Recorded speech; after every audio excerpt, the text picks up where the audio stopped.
Bonjour et bienvenue dans l'émission Épistéo. Aujourd'hui, nous allons nous interroger sur la signification du mot Dieu. C'est vrai qu'on parle beaucoup de Dieu, de religion, etc., etc.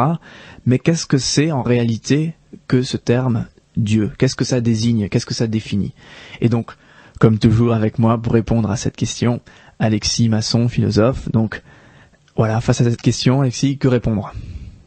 Eh bien, tout d'abord, on le voit quotidiennement, le mot Dieu est utilisé en une forte diversité de sens.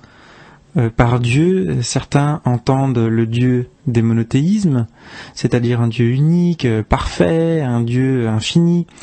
D'autres entendent par Dieu les dieux du polythéisme, donc des dieux qui ont une certaine force, une certaine qualité, mais qui sont restreints les uns par les autres. C'est le cas par exemple des polythéismes antiques. Toujours dans l'Antiquité, restons dans l'Antiquité, on a pu entendre par Dieu, par exemple, un empereur. Aujourd'hui, un sens un peu plus moderne, ce serait dire par exemple que l'énergie, c'est Dieu. Ou encore dire qu'un sportif, c'est un Dieu. Et finalement, il faudrait se demander quel est l'aspect commun qu'ont toutes ces significations pour essayer de comprendre en quoi nous pouvons dire que Dieu est Dieu finalement, parce qu'on dit Dieu, mais on l'utilise comme si c'était un nom commun, le Dieu avec un D majuscule, Yahvé. On dit Yahvé est Dieu, mais en quoi est-ce qu'il est divin finalement? Et c'est dans une recherche de ce type, en essayant de comprendre qu'est-ce que nous on appelle vraiment Dieu. Pourquoi on dit que telle chose est un Dieu et telle autre chose non? Qu'on pourrait essayer de comprendre en quoi on peut dire que Yahvé, par exemple, est divin. Quel est cet aspect-là? Et manifestement, ce n'est pas l'amour, on peut concevoir un Dieu sans amour, ce n'est pas la bonté, ce n'est pas l'intelligence, puisqu'on peut concevoir des êtres impersonnels, comme l'énergie, ce n'est pas quelque chose de surnaturel, un sportif ou un empereur sont tout à fait naturels, ce n'est pas forcément quelque chose d'unique, d'infini, puisqu'il y a des polythéismes. Donc, la question se pose. Et donc, cette question, elle va être posée. Donc, quelle est cette qualité, ce critère qui fait qu'un être est Dieu? Je pense qu'une piste nous est offerte par la Bible, notamment lorsqu'on fait cette différence entre la notion de véritable Dieu, qui est attribuée à Yahvé, et la notion de faux Dieu, qui est attribuée aux idoles. Les idoles, on les appelle des faux dieux, en ce sens où non pas elles sont adorées, ça n'a rien à voir avec une question d'adoration, mais en ce sens où elles sont incapables de répondre aux prières, et que cette adoration finalement est vaine. Ça sert à rien d'adorer quelque chose qui est incapable de répondre à notre prière, qui est incapable d'agir. Les faux dieux sont incapables d'agir. Donc on pourrait supposer, pourquoi pas, que peut-être le véritable Dieu est justement celui qui est capable d'agir. Et manifestement, il semble que ce soit un propos qui est régulièrement tenu dans la Bible.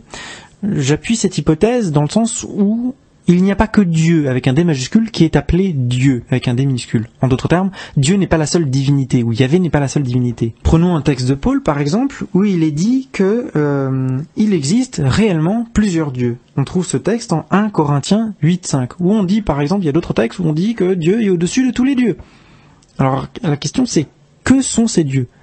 Quand est-ce que dans la Bible on dit que telle chose est un Dieu? Et quelle chose désignons-nous par le nom Dieu? Eh bien, il y a par exemple le diable. Le diable, nous l'appelons le Dieu de ce siècle. Mais ce n'est pas le seul. Les anges sont appelés les fils de Dieu, voire même parfois même des dieux. On appelle aussi les rois par exemple, ou les chefs d'État, les dieux ou les fils de Dieu. Eh bien, on voit que finalement il y a quelque chose de commun entre toutes ces désignations, entre toutes ces entités. C'est toujours la même chose finalement, c'est la puissance. Un roi est un dieu parce qu'il est puissant sur ces sujets. Et de la même manière, on peut aller comme ça en remontant, les anges sont plus puissants et le diable plus puissant. Et finalement, on voit se dessiner un critère. La puissance pourrait être le critère de la divinité. Ce qui fait qu'on appelle un dieu, c'est sa puissance. Et du coup, si le christianisme nomme plusieurs divinités, que ce soit le diable, Dieu de ce monde, les hommes, les anges, fils de Dieu, Dieu, et du coup, ça ne saurait pas faire du christianisme un polythéisme? Ou quelle serait donc cette différence entre les dieux petit d, D minuscule donc, et le dieu D majuscule? Mais il y a une différence. Et justement, elle est déjà grammaticale. Mais bon, ça c'est un effet de l'écriture française, ça n'existe pas en grec. Mais dans la culture chrétienne, effectivement, on écrit Dieu avec un D majuscule. Qu'est-ce qu'on veut désigner par là? Eh bien, on peut désigner tout simplement par là que c'est la puissance portée à son maximum. Finalement, Dieu avec un D majuscule, c'est la divinité dans l'absolu. C'est-à-dire la toute-puissance. La puissance portée au plus fort. La différence du coup entre Dieu, qui est un Dieu qui possède sa puissance par lui-même, un Dieu qui n'a pas été créé, et puis les dieux avec un D minuscule, c'est que eux, contrairement à Yahvé, ont été créés. Ils doivent leur puissance à quelqu'un d'autre, et cette puissance est limitée. C'est pas une toute puissance. Donc là, en portant au maximum cette puissance, eh bien, théologiquement, on aborde une notion qui est celle de Dieu avec un grand D, et ça fait du christianisme un monothéisme. Et puis, bon, il y a une autre considération qu'on pourrait avoir, une considération plus philosophique, et qui poserait problème, c'est que maintenant, imaginons qu'il y ait plusieurs dieux avec un grand D majuscule, c'est-à-dire véritablement Dieu, véritablement puissant. Imaginons maintenant qu'il y en ait plusieurs.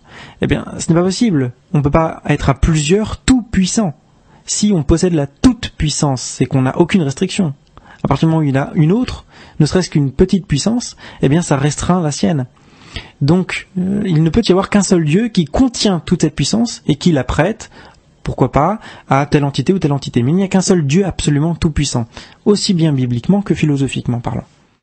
Eh bien, parfait, merci pour ces explications, Alexis.